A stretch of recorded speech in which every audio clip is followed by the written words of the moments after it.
గజం భూమి 26,000 రూపాయలతో 200 గజాల భూమి కేవలం 55 లక్షలు మాత్రమే. బెంగళూరు హైవేకి 2 నిమిషాల దూరంలో. ప్రేక్షకులకి మీ రామచంద్రమూర్తి నమస్కారాలు. ఇవాళ సెబీ ఒక కీలకమైన డెసిషన్ తీసుకుంది.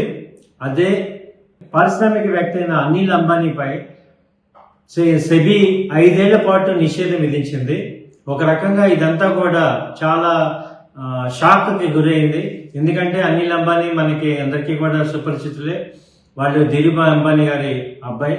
అలాగే ఇవాళ ఏషియాలో leading Reliance group chairman Mukesh Ambani గారి సోదరుడు.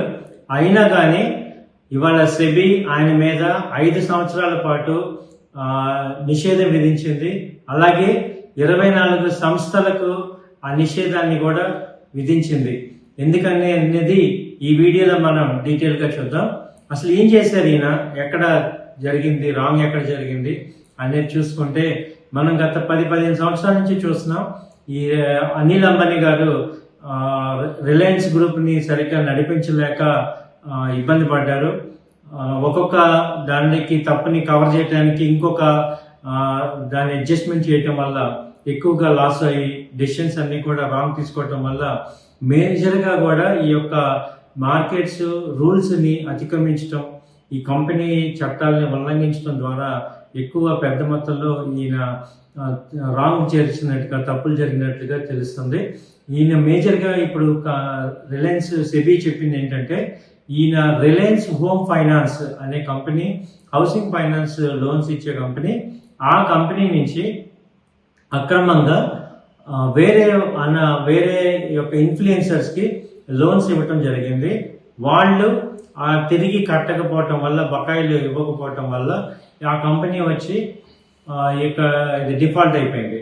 దాంతో 9 లక్షల మంది షేర్ హోల్డర్స్ చాలా లాస్ అయిపోయారు. దీన్ని 2018లో ఇది లోన్స్ ఇవ్వటం జరిగింది. 2020 కల్లా వాళ్ళు ఎవరు కూడా కట్టకపోవటం వల్ల ఈ యొక్క కంపెనీ దివాళా తీసే పరిస్థితికి వచ్చింది. దీనికి కారణం ఎవరు అనేది శోధించడంలో మొత్తం బయటపడ్డ నిజాలు ఇవాళ 2024లో ఇప్పుడు యాక్షన్ తీసుకున్నారు. దీనికి సివియర్గా యాక్షన్ తీసుకోవడం జరిగింది. ఎందుకంటే అనిల్ అంబానీ గారిని 5 సంవత్సరాల పాటు ఎటువంటి సెక్యూరిటీస్ లావాదేవీలకు సంబంధించి ఇన్వాల్వ్ అవ్వకుండా నిషేధించింది. డైరెక్టర్గా కానీ, లిస్టెడ్ కంపెనీస్లో ఎనీ డైరెక్టర్గా కానీ, కీ మ్యాన్ పొజిషన్లో కానీ ఉండకుండా, అలాగే ఆర్హెచ్ఎఫ్ఎల్ రిలయన్స్ హౌసింగ్ ఫైనాన్స్ని 6 నెలల పాటు నిషేధం విధించింది. అలాగే అనిల్ అంబానీ గారిపై వ్యక్తిగతంగా 25 కోట్ల రూపాయల జరిమానా విధించింది. అలాగే ఈ యొక్క రిలయన్స్ హోమ్ ఫైనాన్స్కి ఏమో 6 లక్షల జరిమానా విధించింది. మళ్ళీ ఇందులో మధ్యవర్తులు ఎవరైతే వీళ్ళు యాజమాన్యానికి కూడా బోర్డ్ ఆఫ్ డైరెక్టర్స్ వేరే వాళ్ళు వద్దన్నా, యాజమాన్యం రిలయన్స్ అంబానీ గారు, అనిల్ అంబానీ చెప్పినట్లు చేయటం జరిగింది.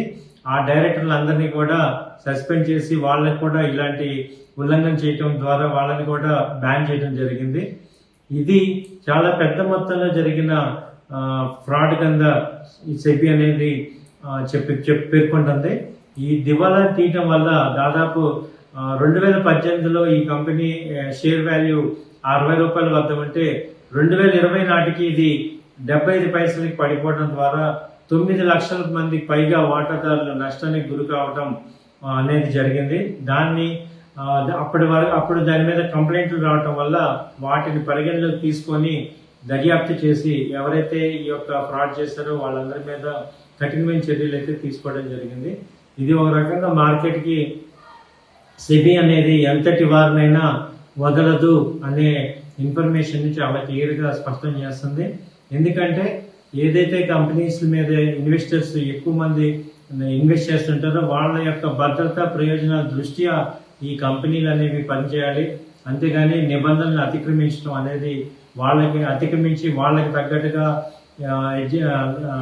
రుణాలు ఇవ్వటం, అలాంటి ఫ్రాడ్ కేసెస్ని చాలా తీవ్రంగా పరిశీలిస్తున్నట్టుగా మనందరికీ కూడా స్పష్టమవుతుంది. సో ఇది ఓవరాల్గా ఏంటంటే నాట్ ఓన్లీ అనిల్ అంబానీ గారికి కాదు, ఎవరైతే తప్పులు చేసే ఉద్దేశం ఉన్న వాళ్ళందరికీ కూడా జాగ్రత్త పడి కరెక్ట్గా లాస్ని ఫాలో అవ్వాల్సిన టైంగా ఈ మార్కెట్స్ సెబీ స్పష్టం చేస్తుంది.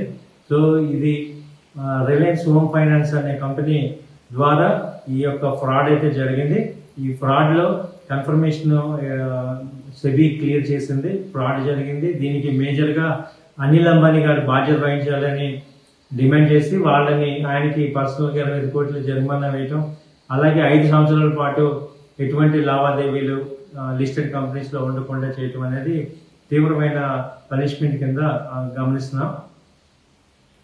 సో ఇలా ఈయన కంపెనీస్ అన్ని కూడా 1 by 1 దాదాపు ఒకప్పుడు ఆసియాలో కుబేరుడిగా ఉన్న మనిషి ఇవాళ 1 by 1 లాస్ అయిపోయి ఒక్కొక్క కంపెనీ హ్యాండిల్ చేయలేక, కొత్త మార్పుల్ని తెచ్చుకోలేక ఆయన ఒక్కొక్క కంపెనీని ఫైనాన్షియల్గా కానీ రిలయన్స్ కమ్యూనికేషన్ మంచి కంపెనీస్ అన్నీ కూడా ఆయన యొక్క మిస్మేనేజ్మెంట్ వల్ల చాలామంది రీటైల్ ఇన్వెస్టర్స్కి, అలాగే పెద్ద పెద్ద కంపెనీ ఎంప్లాయీస్కి అందరికీ కూడా అన్యాయం జరిగింది అనేది ఈ యొక్క సెబీ అనేది క్లియర్గా చెప్పింది, డిక్లేర్ చేసింది.